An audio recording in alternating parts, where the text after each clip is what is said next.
Stars shimmered like dying embers beyond the panoramic viewport of the Velcor Dominion warship Ravager's Pride. The ship was a leviathan of silver spines and glimmering hull plates, its presence alone enough to silence entire star systems. Below it, the remains of humanity's Eden Prime outpost hung in space, burned-out habitats, drifting civilian crafts, and a cracked terraforming dome still venting vapor into the void. Admiral Kreth Varrowen stood at the observation deck, hands clasped behind his back, chin tilted upward in quiet disdain. The orange glow of the planet's death reflected off his scale-lined face. "Efficient," he murmured. His voice was smooth, clip-trained. "Primitive species require primitive lessons." Commander Threx, his second, gave a satisfied growl. "Our records confirm complete sterilization, Admiral. No signals. No survivors. The humans will think twice before expanding again." Kreth allowed himself a thin smile, the kind reserved for a victory so inevitable it bordered on boredom. "They never learn, Threx. Their colonies breed like spores, each claiming to represent the spirit of their homeworld. Earth, they call it." He rolled the name on his tongue, as if testing a sour fruit. "A mythic cradle. How quaint." Across the deck, the officers laughed quietly. One projected a tactical hologram of the Sol system, where their next target pulsed softly in red. "Admiral," Threx said, emboldened, "a direct strike on Earth would cripple their morale permanently. They would have no reason to continue resisting." Kreth raised an eyebrow. "Direct strikes invite attention from the Council. We are not to destroy primitives, we are to pacify them." "Pacification," Threx said, unable to hide the sneer, "is what you do to livestock." The Admiral turned, eyes narrowing. "And what do you think they are?" Threx hesitated only a moment. "Not worth our time." Kreth considered him, then nodded once. "Prepare the fleet. If the Council questions us, I will tell them humanity provoked the assault. We shall end their noise at its source." The laughter returned, but quieter now, more uncertain. For all their arrogance, the Velcor remembered whispers from the old wars, a time when unknown ships had burned through the Rim empires and vanished just as quickly. The stories claimed those attackers were human. The official record, of course, denied it. 3 days later, the fleet entered the Sol system. It was anticlimactic. No resistance. No challenge. The humans had apparently abandoned orbital defenses, leaving behind only relic satellites and husks of old stations.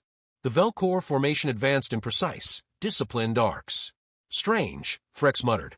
"No interceptors, no broadcasts." "Fear makes the mind go silent," Kreth replied. "Or extinction does." He leaned forward as the image of Earth came into focus, a world of blue and white serenity. "Fire a warning shot. Let them know the Dominion is merciful before it is thorough." The ship's main cannon charged, a radiant coil of white plasma roaring to life. The energy beams struck the upper atmosphere, dispersing into auroral ribbons. No response. "Proceed," Kreth ordered. A second volley erupted. But this time, before impact, the plasma flared, twisted, and vanished. The ship shook violently as alarms screamed through the bridge. "Admiral, our energy discharge reversed polarity." Threx shouted. "It's..." The explosion ripped through their flank formation before he could finish. 3 destroyers disintegrated in the glare. "EMP interference?" Kreth demanded. "Negative. The discharge reflected, sir. We're detecting spatial curvature anomalies near Luna and Jupiter. Gravitational distortions consistent with artificial manipulation." "Impossible. No primitive species." A voice cut through their comms, calm, unhurried, unmistakably human. "Unidentified vessels, you are trespassing within Sol defense perimeter. Cease aggression immediately. This is your only warning." The bridge froze. Static filled the air, punctuated by soft, rhythmic beeping. Kreth frowned. "Where is that transmission coming from?" "Everywhere, sir. It's embedded in the quantum field. We can't trace it." Threx snorted. "A bluff. They're using psychological tactics. Fire again." The Admiral hesitated. "If it is a bluff, we'll confirm it. If it's not," he trailed off. The thought was absurd. A backwater planet with the ability to reflect energy weapons? He gave the order anyway. The third volley fired, then, impossibly, the light folded inward. The blast didn't dissipate, it curved. Space itself bent, forming a shimmering mirror of distortion that hurled the plasma back toward them. The fleet scattered too late. The reflection struck with surgical precision, slicing through cruisers like paper. The Ravager's Pride reeled. Emergency fields engaged. Kretha's console erupted in sparks. He staggered, slammed a fist down, shouting, "All ships retreat. Retreat now. Admiral, half the fleet's gone. Then the half that remains will live to warn them what happens when the Dominion overreaches." The surviving ships limped toward the edge of the system, engines flickering. Behind them, Earth turned slowly, silent and unmoving, like a watching eye. Hours later, the Admiral sat alone in his darkened chamber. The hum of damaged systems echoed faintly. Frex stood at the doorway, his scales ashen. "Sir, the Council will demand explanation." "Let them," Kreth murmured. "Tell them the truth. Tell them we struck at a myth, and the myth struck back." "Do you believe they planned this?" Kreth looked up. "I believe they were waiting."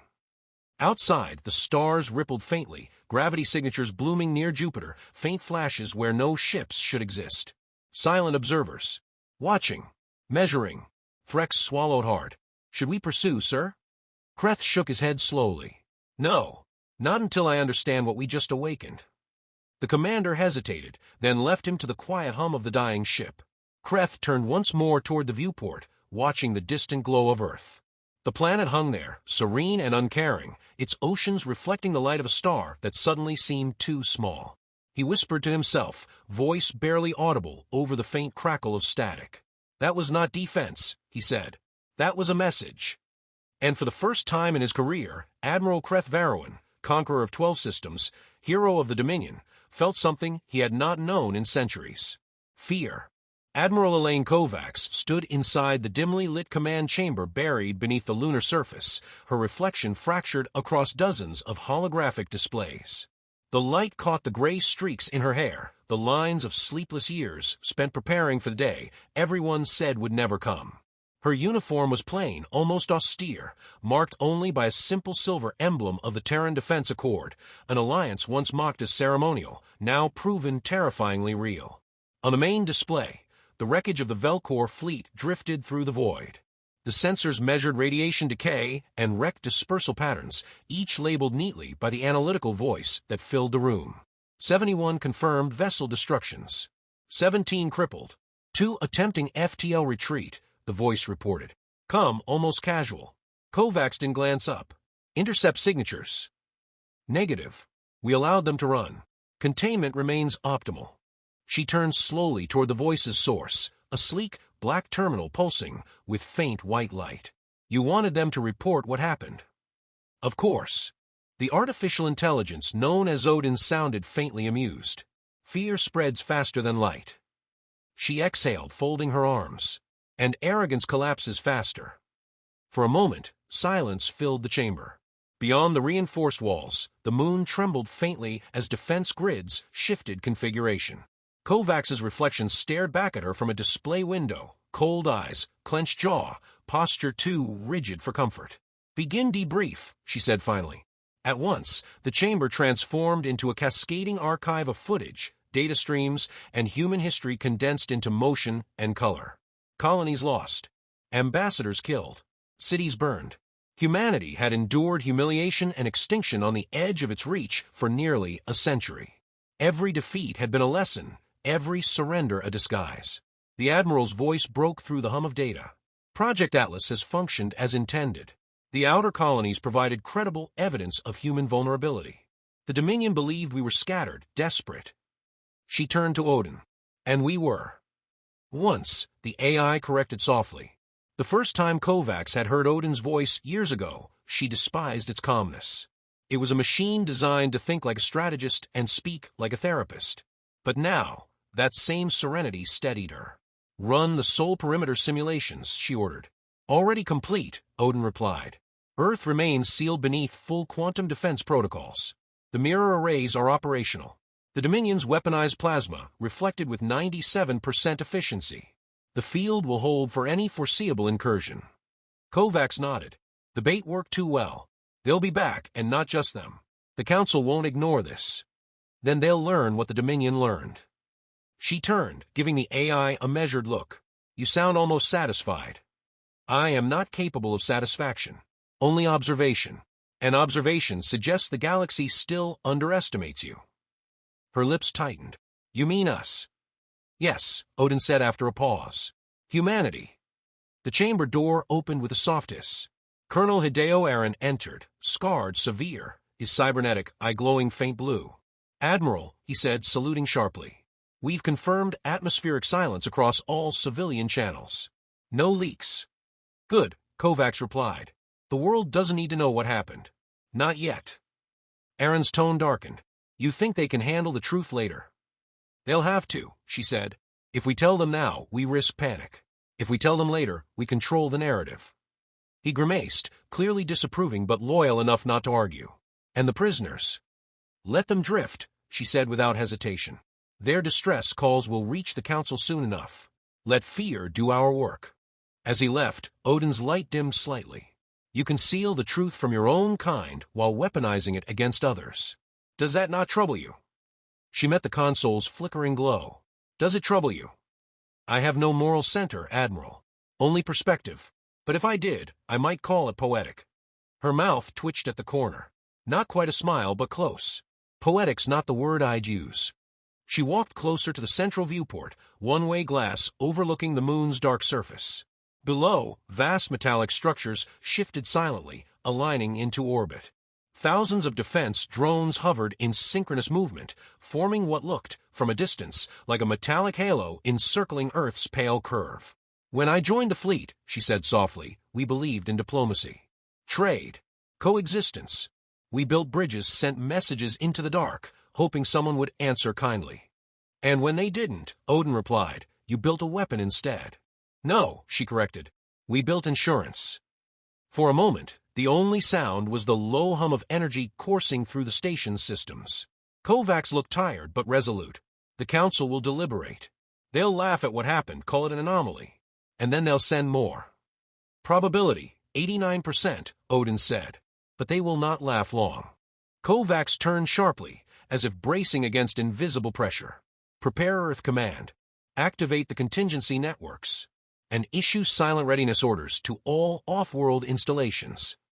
"Understood," Odin said. "Would you like to review engagement protocols for a multi-empire coalition strike?" "Not yet," she said. "Let's see who has the courage to come first." The AI fell quiet, its light pulsing in slow rhythm. She could almost sense it thinking, or something close to thought. Finally it said, "You could destroy them now, Admiral. Strike before they recover. The window for fear-based deterrence is narrow." Her eyes lingered on the planet below, blue, fragile, magnificent. "That's not who we are." "Are you sure?" Odin asked. She didn't answer. She didn't need to. The silence between them was enough. On the edge of the viewport, a faint shimmer flickered, a shadow barely visible, the signature of a stealth satellite repositioning. She watched as it vanished behind the curve of Earth, its presence noted, and then forgotten. Odin spoke again, quieter this time. "They will not understand mercy. Then they'll learn the consequences of mistaking it for weakness," she said. A soft chime echoed through the chamber, long-range detection alert. Kovacs didn't move, didn't blink. Odin processed the data instantly. Residual warp wake at the system's edge. A Dominion scout. "Let it see," she said calmly. "Make sure it gets a perfect transmission, just enough to survive the journey home." "Understood." Kovacs watched the data window as the faint trail of the scout ship blinked across the map, escaping into the dark. A single spark carrying word of something too vast to comprehend. She straightened, pulling her coat tighter. "Now they know." Odin's tone was almost reverent. "And soon the galaxy will." Her eyes narrowed as she studied the stars, their cold, distant fires unaware of the storm gathering below them. "Then let them come," she whispered. "Let them see what we've become." Behind her, the command lights dimmed, one by one, until only the faint blue glow of Earth remained. The world turned slowly beneath the veil of its defense fields, beautiful, silent, and waiting.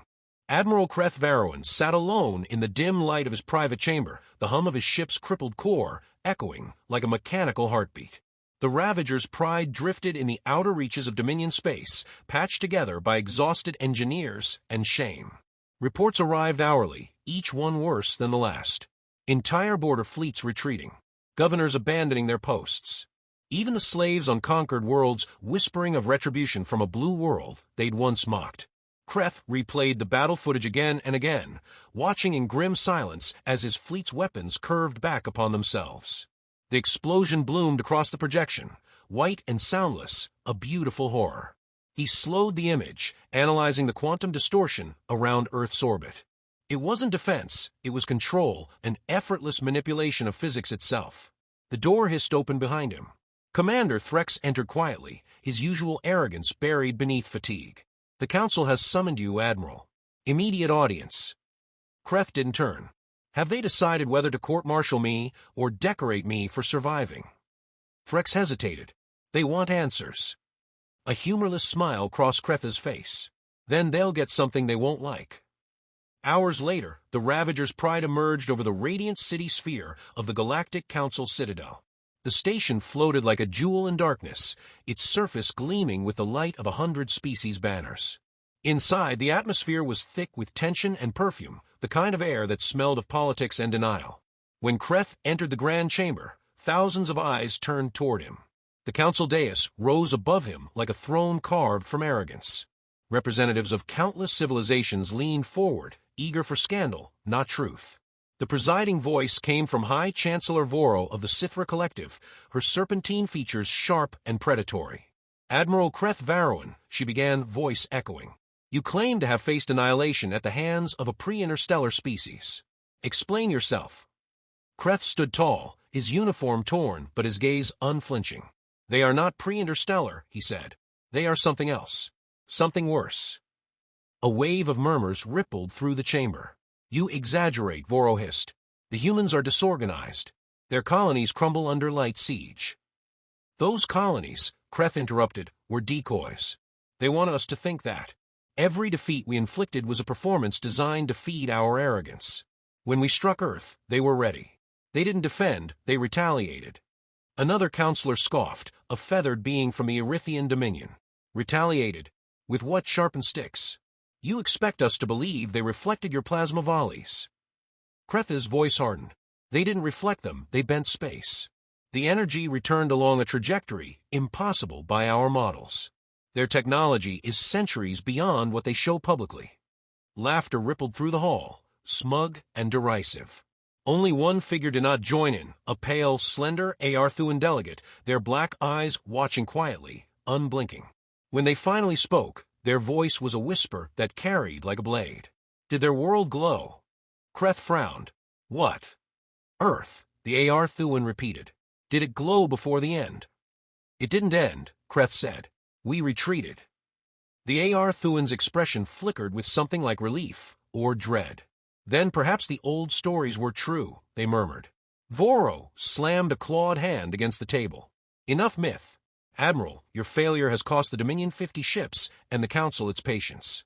You will stand down and allow our forces to correct your mistake."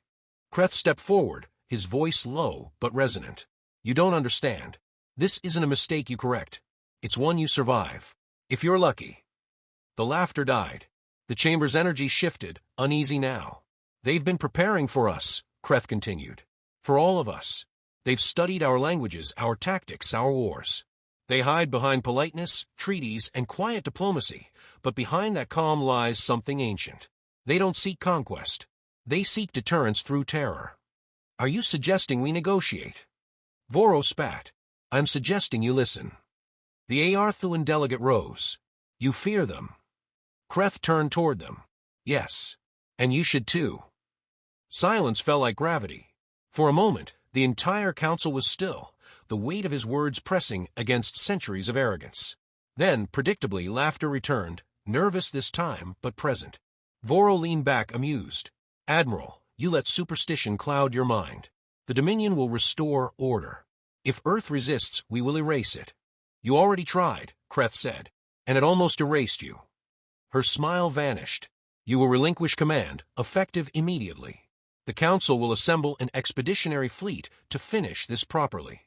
Kreth's jaw tightened, but he didn't argue. He bowed stiffly. "Then may your gods have mercy on you," he said, "because Earth won't." Outside the chamber, he stood alone on the observation platform, watching the Citadel's endless lights. He remembered the human voice that had spoken across his comms, calm, unthreatening, final. There had been no hatred in it, only certainty. He felt Threx approach behind him, hesitant. "They didn't believe you." "They never do," Kreth said. Until they start dying. Frex shifted uneasily.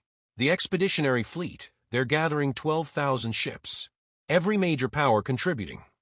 Of course they are, Kreth muttered. Pride demands spectacle. He watched the stars beyond the glass, each one glimmering like a warning he wished he could heed. I told them we struck at a myth, he said softly. They think myths can bleed. What if they can't? Frex asked quietly. Kreth looked at him for a long time, then turned away. Then the galaxy's about to learn what fear truly feels like. Far across space, on the other side of the void, Admiral Kovacs stood before a vast screen of tactical projections, each representing a potential incursion route. Her face was unreadable, her voice calm. They're coming, she said to Odin. Yes, the AI replied. As predicted. And the fleets? Ready. Every wormhole node synchronized. Every drone aligned. Kovacs nodded once. Then let them see what they fear. Odin's lights pulsed softly. Will they understand the lesson this time? Understanding isn't required, she said. Survival is. The AI paused before answering. Do you feel remorse, Admiral? She stared at the rotating map of the galaxy, red markers blooming like fresh wounds. Ask me after it's over.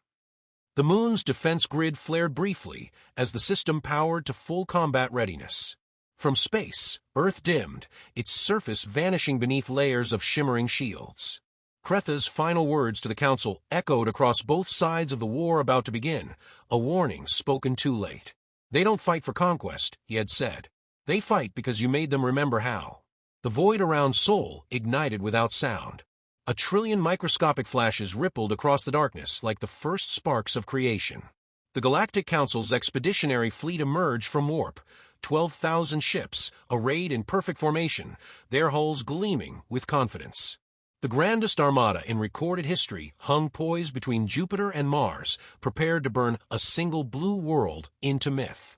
Admiral Kreth Varrowan watched from the observation deck of the Ravager's Pride, now repurposed as a command vessel within the fleet. He was no longer in charge. He'd been forced to serve as strategic consultant, a title that tasted like mockery. Around him, the bridge buzzed with disciplined arrogance, the hum of people who still believed numbers guaranteed victory. High Chancellor Voro appeared on the main display, her scales catching the light like molten glass. This is it, Admiral. Redemption for your failures and for our empire. Humanity will remember this day as the day they met civilization's true strength. Kreth didn't look at her. His gaze was fixed on Earth, a perfect sphere of blue and white, unguarded, unblinking. Strength, he said quietly. You mistake cruelty for strength. Enough philosophy, she snapped. Begin the assault. Orders rippled across the fleet. Cannons aligned. Energy built until space itself quivered under pressure. For a breathless moment, all creation seemed to hold still. Then the firing began. Thousands of plasma lances, antimatter shells, and gravitic spears screamed through the void toward Earth. The light of their fury filled the system, brighter than the sun. But before any weapon could find its mark, the light folded. Beams twisted like ribbons pulled by invisible fingers. The entire assault reversed course, turned inside out. On board the flagship, alarms wailed. What is this? Shouted a gunner. Space distortion, unprecedented, field readings off all charts. Kreth felt his stomach drop. They're not deflecting, he said. They're deciding where physics applies. From behind the moon, humanity's fleet appeared, thousands of black, angular vessels slipping through wormholes like shadows coming alive. No formation, no grand announcement, just silent motion, precise as heartbeat rhythm. A calm human voice filled every comm channel at once. Council vessels, this is Admiral Elaine Kovacs of the Terran Defense Accord. You are violating Sol sovereignty. Disengage immediately. There will be no second warning. Her tone was soft, almost tired, yet it carried through the storm like gravity itself. Voro's response was venom. This is the Galactic Council. You dare issue ultimatums to your betters. Kovacs's voice didn't change. We don't issue ultimatums. We issue facts. Then the human fleet moved. The first wave vanished, reappearing inside the Council formation. Wormhole distortions tore open reality, spitting out autonomous drone swarms that pierced through cruisers before shields could respond. Ships died without explosions, just silent implosions, folded neatly into themselves. Kreth stood frozen, transfixed by the efficiency. There was no triumph in what he saw, no bloodlust. It was execution, not battle. Humanity fought like a surgeon removing infection, cold, precise, inevitable. On the council bridge, chaos bloomed. Commanders screamed orders. Fleet links collapsed as quantum interference shredded communications. The carefully orchestrated unity of 12,000 ships disintegrated in minutes. Kreth could only whisper, "You fools. You should have listened." Through the smoke and distortion, the Ravager's pride drifted powerless. Kreth turned toward the tactical display and saw something he didn't understand. The human ships weren't pursuing the survivors. They were herding them, guiding them into a formation that mirrored the Council's original assault grid. Voro's image reappeared on his screen, her face pale, her command deck burning behind her. "Do something, Varroin. Counterattack." He met her gaze. "Against what? A god we taught to hate us." Her transmission cut out as her ship folded into light and vanished. Moments later, silence consumed the system. Every alien transmission ceased. Earth remained untouched, its oceans still shimmering, clouds drifting lazily, as if nothing had happened. Then, through the haze of ruined fleets and warped space, a single message transmitted on all channels. "This conflict is concluded. Further hostilities will be answered with permanent silence." The words repeated once, then faded. No celebration, no threat, just certainty. Kreth stared at the darkened display, the hum of damaged engines his only company. Around him, surviving ships power down, their crews too stunned to speak. He finally understood. The humans hadn't fought to win. They had fought to end the idea of war itself. A voice interrupted the quiet. "Admiral Kreth Varroin," said an automated signal. "You are being boarded." He didn't resist. When the human shuttle docked, he expected soldiers. Instead, Admiral Elaine Kovacs herself stepped onto the bridge. Her face was calm, her posture weary, but unbowed.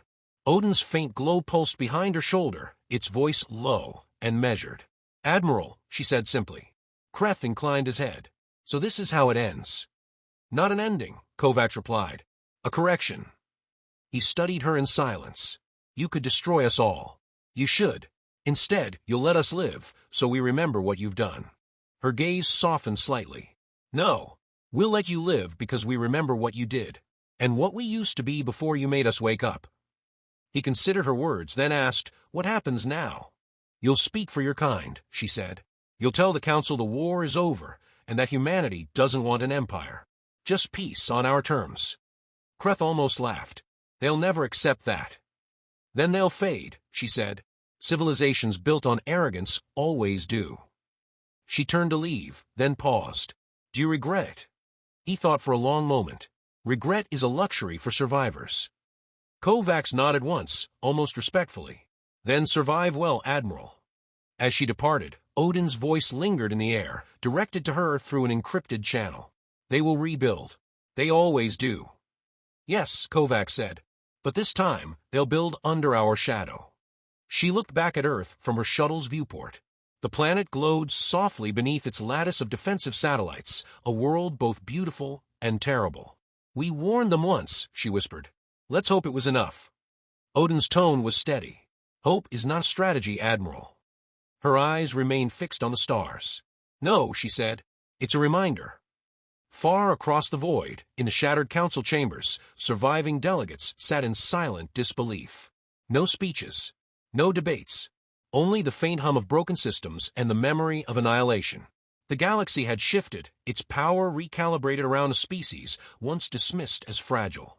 And somewhere deep in that quiet, a truth settled like dust after a storm. The age of conquest had ended. Humanity had not risen to claim the throne, it had erased it entirely. Admiral Kreth stood on his ship's deck, watching the blue world shrink into the distance. "We wanted dominion," he murmured. "We found gods instead." Earth's signal reached him one last time, calm, unwavering, final. "This is humanity," the voice said. "Do not make us remind you." Then the transmission ended, leaving only silence, profound, absolute, and eternal.